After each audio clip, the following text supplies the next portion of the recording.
jafuri, omor, e ca un film de groază. Te sperie, râzi când vezi că pe politicienii perie. Nimic despre cum să faci să trăiești, cum să-ți iei o casă, copilul să îl hrănești. Aceleași fețe grase care zâmbesc frumos. Sistemul ăsta e făcut să fie periculos. Legile sunt făcute să te sclavească, să te pună să muncești până mușchii o să-ți obosească. Ce căcat, toată lumea știe, toți vorbesc. Aș vrea să schimb ceva, dar asta nu mă opresc. Pentru vagabunții mei care beau pe la colț, ar face altceva dacă guvernul n-ar fi hoț. Pentru familia mea care încă nu am, oare contează modul în care faci bani?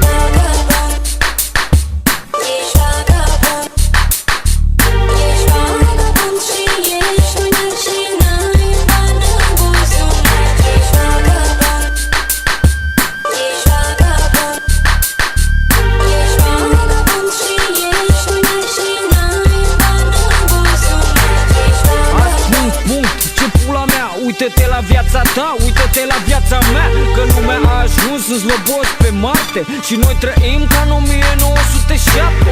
Băieții de cartier o să treacă la fapte. Ce dacă avem training în loc de costume, frate?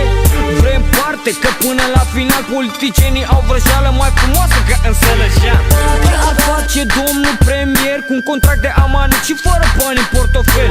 Că trebuie să mai și mănânci, să puși ceva, să te mai și distrezi în pula mea.